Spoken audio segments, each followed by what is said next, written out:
마태복음 6장 10절 말씀 한 절 같이 합독하도록 하겠습니다.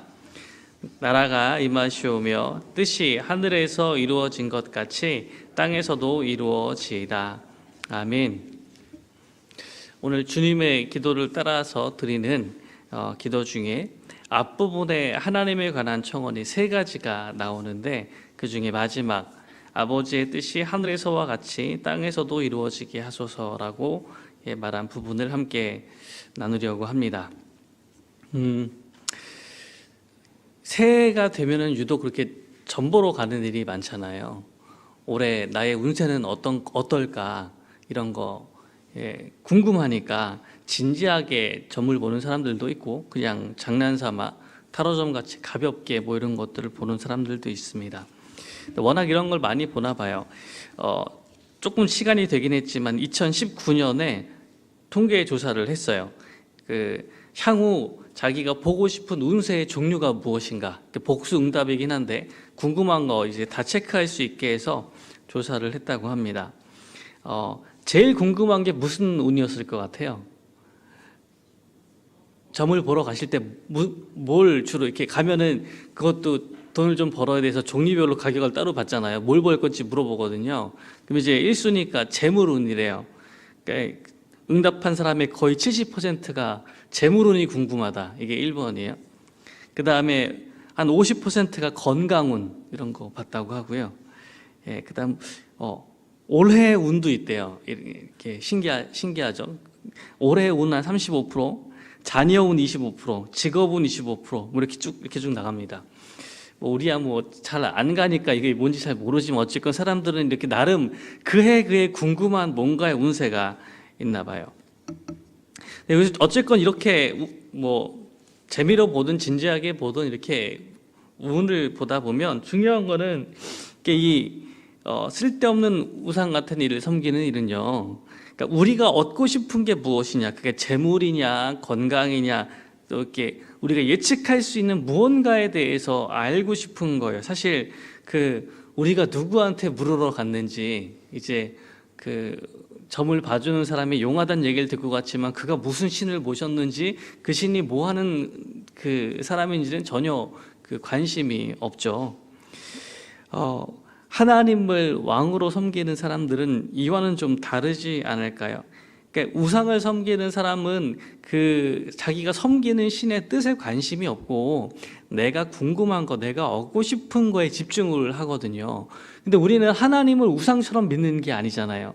그러니까 우리가 얻고 싶고 관심이 있는 무언가만 자꾸 따져보는 것이 아니라 하나님의 뜻에도 관심이 있다는 이야기예요. 우리의 관계는 물론 이제 우리는 하나님을 그렇게 열심히 믿고 있다고 생각을 했는데, 막상 이 올해 운세나 확인하는 사람처럼 한 주간 동안 한 행동들을 한번 생각을 해보면서, 내가 하나님의 뜻에 일주일 내내 관심이 없었어요.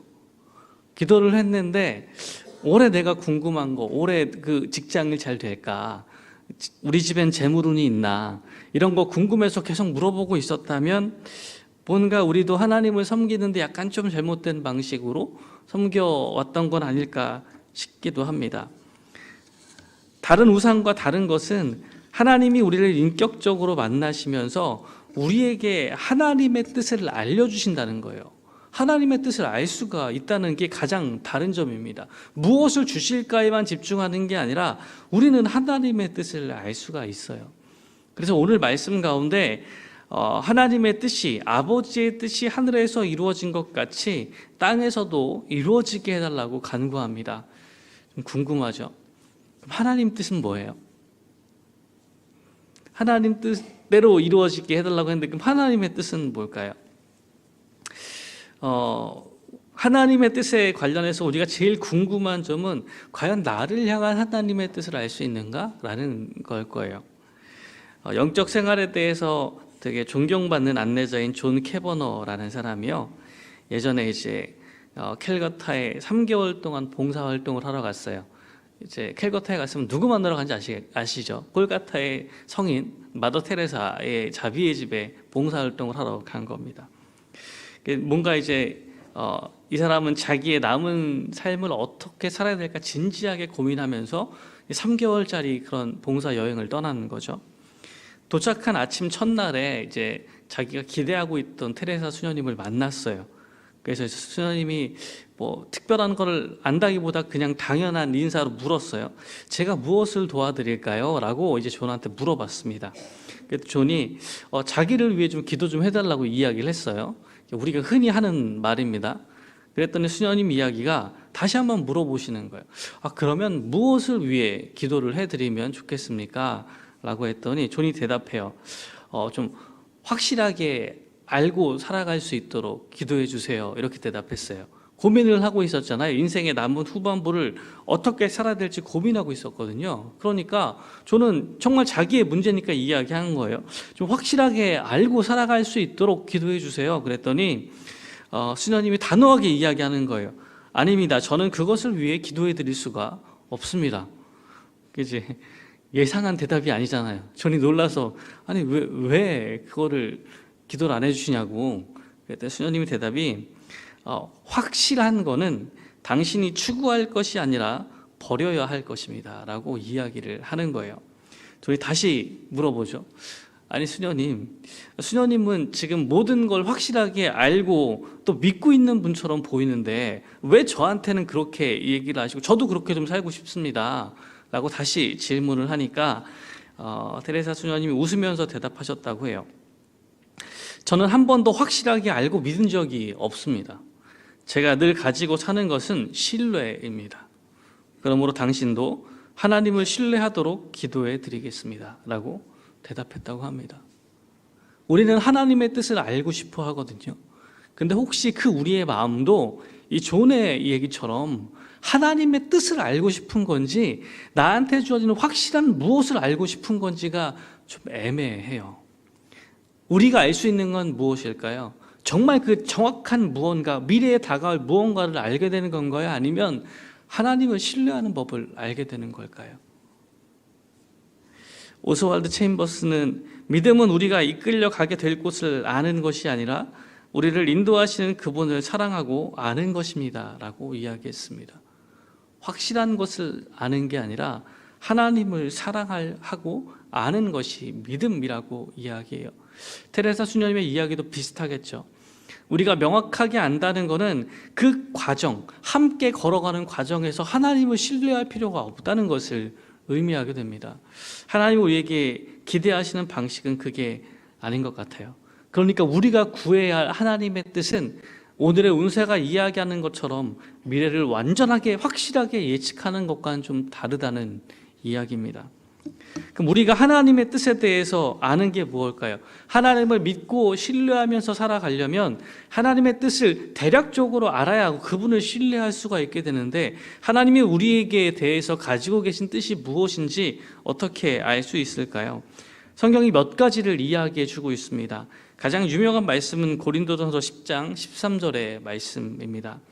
사람이 감당할 시험 밖에는 너희가 당한 것이 없나니 오직 하나님은 미쁘사 너희가 감당하지 못할 시험 당함을 허락하지 아니하시고 시험 당할 즈음에 또한 피할 길을 내사 너희로 능히 감당하게 하시느니라.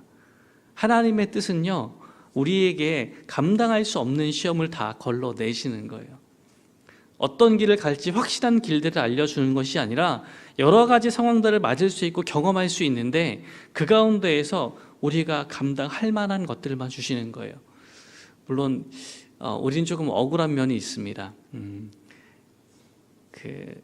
처음에 아들을 데리고 등산을 갔어요. 그러니까 시연이는 등산이 뭔지 등산의 개념을 알지 못했거든요. 그렇게 많이 올라가야 되는지, 올라간 만큼 내려와야 되는지 아직 상상을 해본 일이 없는 거예요. 그래서 친구들이 가는 길에 슬쩍 손을 잡고 데려갔어요. 그래서 한 2시간을 올라갔죠. 2시간쯤 올라가니까 슬슬 다리가 풀리기 시작합니다. 이제 올라가는 것도 힘들게 중간중간 쉬어서 막 뭘 먹여가면서 결국 올라갔어요. 내려가는데 조금 내려가니까 슬슬 다리가 풀리기 시작을 하는 거예요. 근데 이제 고만고만한 애들이 같이 오다 보니까 이게 못한다는 말도 못하겠고 얘가 이제 힘든 거죠. 올라갈 때 아빠의 생각은 이 정도도 할 수 있겠지라고 생각했어요. 우리는 하나님에 대해서 이런 생각들을 많이 합니다. 하나님, 이거 견딜만 하지 않은데요? 하나님이 말씀하셨잖아요. 감당할 만한 시험을 주신다는데, 와, 하나님 나한테 주신 시험은 다 감당할 만한 게 하나도 없어. 이게 우리가 느끼는 현실적인 내용들이에요. 이거 어떻게 감당해? 그죠? 시간이 지날수록 알게 되는 거죠. 이게 감당할 만했구나 라는 것들은 나중에 깨달아요. 좀 억울하긴 하지만 그때는 다 아닌 것 같아요. 하나님 너무한 것 같아. 이거는 진짜 어떻게 이걸 견디라고 주지? 라고 그때는 늘 생각하게 되거든요.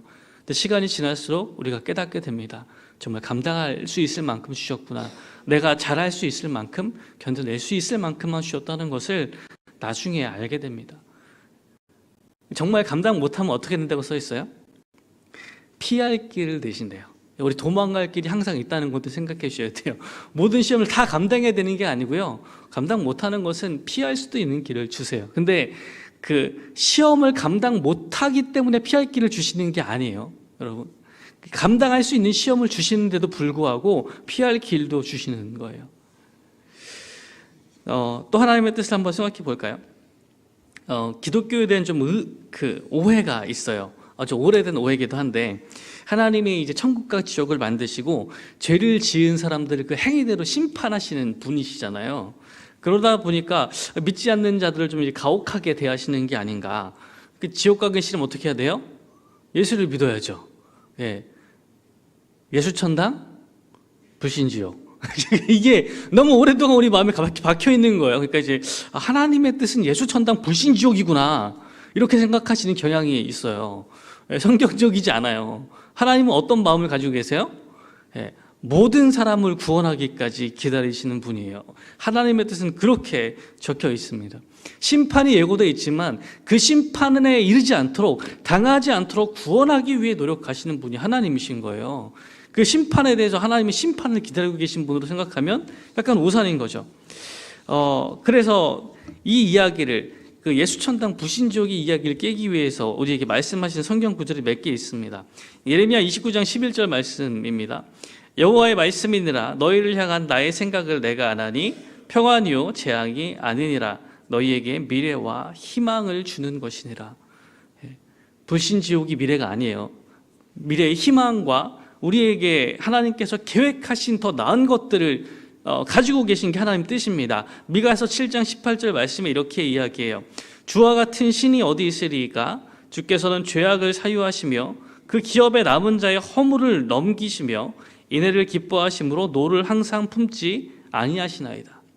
잘못한 거 몽땅 기억했다가 마지막에 벌 주시는 분이 아니라 노를 항상 품지 않으신대요. 마음이 금방 풀려지시는 분이에요.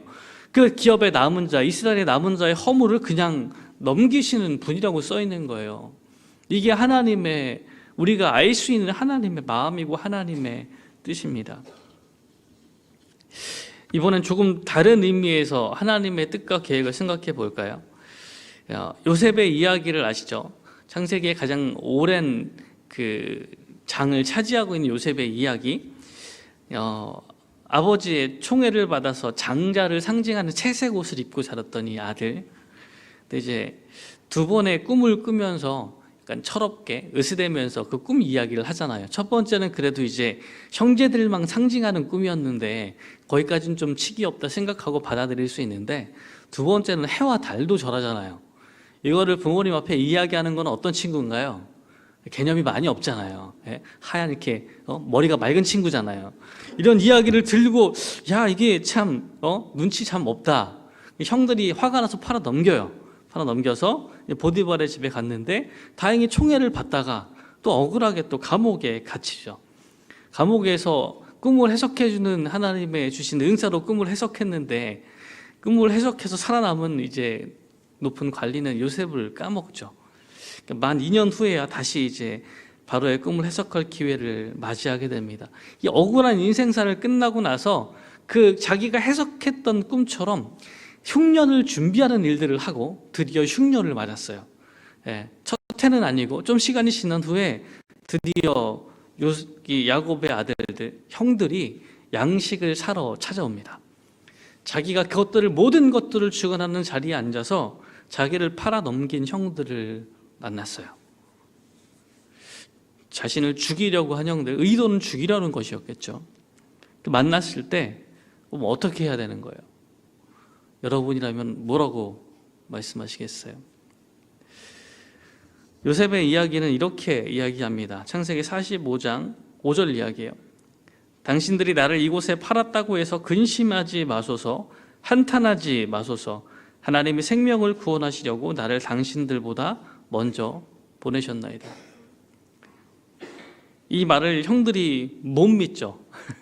요셉이 한 번 더 얘기해요. 7절 말씀에 하나님이 큰 구원으로 당신들의 생명을 보존하고 당신들의 후손을 세상에 두시려고 나를 당신들보다 먼저 보내셨다고 이야기합니다. 분노에 대한 마음이 있겠죠. 해결하지 못한 이야기, 하나님께서 어떻게 이렇게 악한 일들이 내게 일어나게 하시는가라는 질문을 끊임없이 던졌을 거예요. 계속해서. 억울한 일이 너무 많으니까요. 자기가 잘못한 것이 아닌데도 불구하고 너무 엄청난 결과들을 겪고 있으니까요. 마지막에 창세기 50장에 가면 한 번 더 이야기합니다. 이때는 아버지가 돌아가시고 형들이 요셉을 또 의심해요. 지금까지 봐준 거야. 아버지가 살아 계시니까 우리한테 복수하지 않고 참았다고 생각하니까 요셉이 다시 형들에게 이야기합니다. 당신들은 나를 해하려 하였으나 하나님은 그것을 선으로 바꾸사 오늘과 같이 많은 백성의 생명을 구원하게 하시려 하셨다 이야기합니다. 알아요. 형들이 자를 죽이려 한 것도 알고 그게 악한 행동인 것도 알아요. 근데 하나님이 어떻게 하시는 분이에요? 하나님이 그 악한 행동을 바꾸어서 많은 사람의 생명을 구원하는 일이 되게 바꿔놓으시는 분이에요. 이게 요셉이 말하는 하나님의 뜻입니다. 우리가 당하는 어려운 일과 까닭없는 악한 일들이 있는데 그게 그대로 결과에 이르도록 지나가도록 내버려 두시지 않고 그것을 선으로 바꾸시는 분이 하나님이신 거예요. 그게 하나님의 뜻인 거예요. 우리가 하나하나의 사건을 당할 때마다 그 하나하나 불평할 수 있죠. 하나님 왜 이렇게 악한 일이, 왜 내가 까닭없이 당하는 이런 무고한 일들이 생깁니까? 하나님께서 어떤 뜻을 가지고 계시다고요? 그런 일들을 선으로 바꿔놓으시는 분이 하나님이신 거예요. 요셉은 그 하나님의 뜻을 경험하는 사람입니다.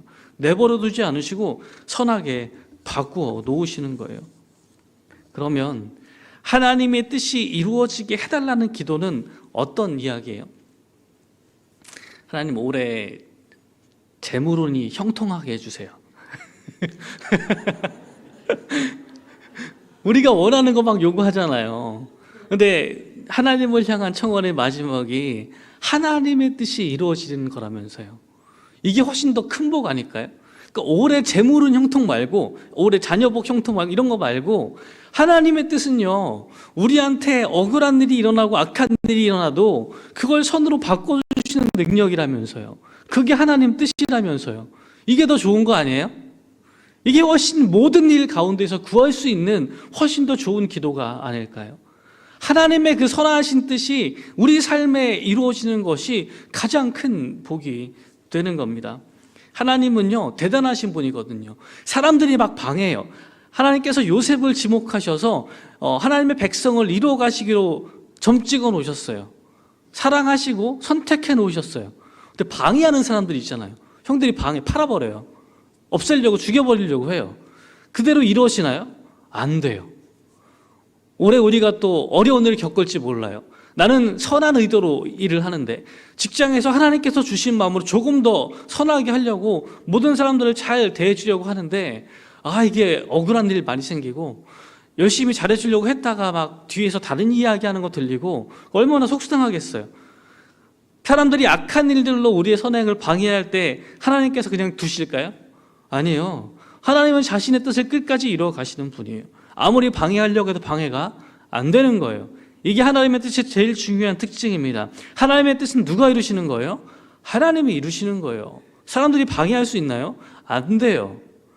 그러니까 우리는 그것을 기도하는 거예요. 하나님의 뜻은 이루어질 거예요. 그런데 우리가 그 뜻이 이루어지게 해달라고 기도할 때에는 하나님 그 뜻을 이루어 가실 때 누구를 써달라고요? 나를 써달라는 기도입니다. 우리가 안 하면 안 이루어지나요? 천만의 말씀. 누군가 쓰실 거예요. 예. 우리는 교회 활동하면서 약간 늘 오해하는 게 있잖아요. 목사님 또 나한테 전화하셨네. 나 없으면 교회가 안 되지. 교회 안 돌아가. 찬양대에서 또 우리 찬양대장님 나 전화하셨네. 내가 없으면 찬양대가 소리가 안 나지. 약간 이런 오해들을 우리가 자꾸 하거든요. 예. 하나님한테 그런 오해를 하는 경향이 있어요. 내가 안 하면 교회가 안 되지. 하나님 일이 안 되지. 그러진 않아요. 그건 내 생각이고 하나님 일은 이루어지는 거예요. 그런데 우리가 그렇게 기도하고 주님 앞에 나아갈 때 하나님이 우리를 그 놀라운 일 가운데 우리를 사용하시는 거예요. 하나님의 뜻이요, 고난이 없는 거나 뭐 어려운 일을 겪지 않는 것과는 거리가 멉니다. 하나님의 뜻은 그런 게 아니에요. 우리의 하나님의 뜻은 앞일을 예측해서 애군을 피하고 올해는 동쪽으로 안 가고 이런 얘기를 의미하는 게 아니에요. 고난이 있어요. 그죠? 하나님의 뜻을 가장 잘 드러내주는 기도는 겟세마네의 기도입니다. 예수님께서 하나님의 백성을 구원하시려는 새로운 계획을 가지고 이 땅 가운데 오셨는데 이놈들이 말을 안 들어요. 하나님도 처음부터 그렇게 계획하셨는지 잘 모르겠어요. 아닐지도 모르겠어요. 예수님이 모르고 오시거든요. 새로운 출애굽을 일으켜서 이 땅 가운데 하나님의 백성을 만들기로 하고 오셨어요. 열심히 활동하시고 복음을 전하고 계시는데 안 들어요. 쉽지가 않아요. 그 일들 자체가. 마지막에 결국은 하나님께서 앞의 일들을 알려주시는 거예요. 예수님에게 그 결말을, 예수님 사역의 결말을 드러내 보이기 시작하십니다. 그게 십자가예요. 죽음으로 나가는 길이 그 앞에 놓여 있습니다. 예수님께서 처음부터 하셨는지 사역의 후반부에 알게 되셨는지는 잘 모르겠어요. 근데 한참 뒤에서 이야기하시는 것 같아요. 그리고 자주 찾아가시는 거 보니까 그쯤에 들으신 것 같기도 해요. 그 결말에 대해서 긴급하게 들으신 거죠. 겟세마네 가서 기도하시면 처음 기도가 이거예요. 내 아버지여, 만일 할만하시거든 이 잔을 내게서 지나가게 하옵소서. 그러나 나의 원대로 마옵시고 아버지의 원대로 하옵소서. 예수님께서 원하시던 결말은 아니에요. 십자가의 결말은 원하신 적이 없어요. 근데 웬만하면 이거 지나가고 다른 방법, 하나님의 백성을 만들어낼 수 있는 다른 방법을 알려달라고, 그 길을 가게 해달라고 기도하시는데, 하지만 내 뜻 말고 하나님의 뜻대로 해달라고 기도합니다. 두 번째 기도하러 가셔도 비슷하게 기도하시죠. 만일 내가 마시지 않고는 이 잔이 내게서 지나갈 수 없거든 아버지의 원대로 되기를 원하나이다. 해보니까 다른 길을 얘기하고 있었는데 안 될 것 같아요. 그럼 정말 하나님 이 잔밖에 없으면 하나님 뜻대로 되기를 원합니다. 내 뜻 얘기가 이제 두 번째 기도부터는 사라져요. 그렇게 될 수 있도록 나를 아버지 뜻대로 되기를 원하나이다. 그 얘기는 뭐예요? 내가 그 뜻을 행할 수 있도록 도와달라는 기도가 되는 거예요. 두 번째와 세 번째 기도를 이렇게 하고 돌아오게 됩니다. 우리가 하나님의 뜻이 이 땅 가운데 이루어지게 해달라는 기도를 할 때는 계속 같은 이야기가 진행됩니다.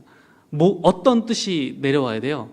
나의 뜻이 사라져야 하는 겁니다. 내 생각과 내가 생각하던 방식이 아니라 하나님의 뜻이 이루어지길 기도하고 내가 그 가운데 쓰임 받는 겁니다. 축구 선수가 된다면 자기가 잘하는 것들을 잘 판단해서 포지션을 정하겠죠. 내가 제일 잘할 만한 포지션을 찾겠죠. 달리기가 엄청 빠르면 뭐 윙이나 윙백 해야겠죠. 공격수가 아니면 윙이나 윙백입니다. 빨리 뛰어다니는 애들이 있어요. 근데 좀 달리기가 조금 느려도 이제 피지컬이 좋으면 중앙 수비수 시키고 싶겠죠. 자기가 가진 재능에 따라서 서고 싶은 위치들이 있습니다. 아마 그 선수들은 또 이미 프로에 가면 자기가 잘하는 위치가 있거든요. 거기에 딱 서서 뭐 리그 최고의 선수가 되기를 원하겠죠. K리그에서 열심히 하다 보면 돈을 좀 많이 주는, 우리가 1년에 받을 돈을 막 일주일에 주는 그런 데들 있잖아요. 저기 가면은 그런 데 가서 이제 뛰고 싶겠죠. 그런 것들이 선수들의 꿈일 거예요. 근데 감독의 입장은 조금 다르잖아요. 감독의 입장이 되면 각각의 선수들 개별적인 꿈 말고 뭔가 이렇게 시너지가 생기는, 같이 뛰었을 때 영향이 더 커지는 선수들을 잘 모아서 팀의 승리를 이끌어 가고 싶으실 거예요. 리그의 우승을 하고 싶겠죠. 하나님의 뜻을 따라서 우리가 열심히 살아가고 있는데요. 우리의 시야가 좀 좁다 보니까 우리는 늘 이렇게 생각해요. 우리가 지금 뛰고 있는 포지션에서 내가 일하고 있는 자리에서 가장 좋은 평점을 받는 선수가 되는 거죠. 이번 경기에서 제일 좋은 평점을 받고 싶은 거예요. 이달의 선수도 되고 싶고 연봉도 더 받고 싶은 거예요. 근데 하나님께서 우리를 사용해서 약간 오합지졸 같은 조기 축구에 비슷한 우리를 사용해서 잘 차면 젊으면 군대리 가고 약간 우리를 사용해서 좋은 결과를 내고 싶으신 거예요. 그럴 때는요, 약간 좀 우리 포지션이 중앙 수비수가 없네요. 너무 피지컬이 고만고만해. 상대 공격수를 막지를 못하겠는 거예요. 어떻게 해요? 거기에 자기가 거기 적합하다고 생각하는 사람이 한 명도 없어요. 그럼 어떻게 하겠어요? 할 만한 애를 잡아다가 거기다 놓지 않겠어요? 경기를 해야 될 거 아니에요. 수비수가 필요한데. 그래서 우리는 나의 평점이 내가 그 잘하는 데 더 뛰고 싶고 좋은 평점을 얻고 싶지만 이 감독이신 하나님 입장에서는 그냥 이게 우리가 이길 수 있는 걸 고민하시는 거죠. 얘를 여기다 갖다 놓고 여기 이렇게 움직여가지고 이렇게 좀 맞춰놓고 이렇게 하면 우리가 이기지 않을까를 고민하시는 거예요. 여러분, 하나님의 뜻이 이루어질 때 내 마음대로 돼야 안 돼요? 여러분, 올해 여러분의 봉사가 여러분의 마음대로 고르셨나요? 예. 우리가 원하는 거는 하나님의 뜻이에요. 그게 내 기대와 좀 다를 때도 많습니다. 내가 생각하는 최선과 다를 때도 상당히 많아요. 그런데 그걸 따라가다 보면 뭐가 찾아오는 거예요? 리그 우승이 따라오는 거예요. 예. 우승컵을 드는 일이 따라오는 겁니다. 내가 원하는 건 아닐지라도 하나님의 계획을 따라가다 보면 우리 모두에게 좋은 것들이 찾아오기 시작하는 거예요. 이제 말씀을 정리합니다. 우리가 하나님의 뜻이 이루어지게 하소서라고 이야기할 때, 아버지의 뜻이 이 땅에서도 이루어지게 하소서 할 때는요, 내 계획과 내 뜻보다 하나님 아버지의 뜻이 가장 중요합니다라고 고백하는 거예요. 주님, 그래서 지금 내가 생각한 계획은 아니지만 말씀하시는 어떤 길은 걷겠습니다. 어떤 일이든 감당하겠습니다. 어떤 대가든지 치르겠습니다라고 고백하는 것입니다. 내일 무엇이 우리를 기다리고 있는지 잘 몰라요. 내일 제가 여러분께 무엇을 부탁할지도 아직 잘 모르겠죠. 근데 그게 우리의 생각과 좀 다를 수 있는데 하나님이 우리를 부르시면 그게 더 좋은 길로 이끌어 주실 거라는 신뢰를 가지고 우리도 이렇게 따라가는 겁니다. 오늘과 올 한 해 많은 사람들이 궁금해하는 그거 궁금해하지 마시고 하나님을 신뢰하면서 따라갈 수 있는 저와 여러분들이 되기를 주님의 이름으로 축원합니다. 기도하겠습니다. 하나님을 아버지로 믿고 우리에게 정말 좋은 뜻을 가지신 분으로 우리가 하나님을 더 잘 알게 도와주시옵소서. 우리 앞에 놓인 문제들만 바라보다 보면 자꾸 억울하고 힘든 마음만 생길 뿐입니다. 하나님이 우리를 향해서 가지고 계신 좋은 뜻과 선한 뜻을 우리가 깨닫게 하여 주시고 신뢰하게 하여 주셔서 하나님, 우리가 여기에서 이 땅 가운데 아버지의 뜻이 이루어지기를 기도하고 그 뜻을 따라 살아가는 사람들 될 수 있도록 도와주시옵소서. 하나님, 올해도 우리를 향해서 또 우리 교회를 향해서 하나님 예배에 놓으신 훨씬 더 아름다운 뜻이 있음을 기대합니다. 그것을 믿습니다. 하나님 부르신 자리에서 하나님 우리가 왜 여기에 있는지 다 깨닫지 못해도 우리를 사용하시는 하나님의 손을 의지해서 그 일들을 감당해낼 수 있도록 도와주시고 우리의 짧은 생각이 아니라 하나님의 훨씬 선하고 좋으신 뜻이 나와 우리의 가정과 우리 교회에 분명하게 드러날 수 있도록 인도하여 주시옵소서. 하나님, 불평하고 머뭇거리는 사람이 아니라 하나님 말씀에 순종하는 사람 되게 하여 주셔서 그 뜻 가운데 참여하는 영광을 우리가 누릴 수 있도록 인도하여 주시옵소서. 모든 말씀 예수님의 이름으로 기도드리옵고 이제는 우리 주 예수 그리스도의 은혜와 하나님 아버지의 변함없는 사랑과 성령 하나님의 함께하사 하나님의 뜻을 더욱더 신뢰하게 하심이 하나님의 뜻을 믿고 하나님 우리의 상황들 가운데 주시는 그 하나님의 더 놀라운 계획을 의지하여서 주어진 상황 가운데 하나님의 뜻을 구하며 살아가기를 결심하는 사랑하는 모든 경조들에게 성도들 위해 이제로부터 영원토록 함께 하시기를 간절히 축원하옵나이다. 아멘.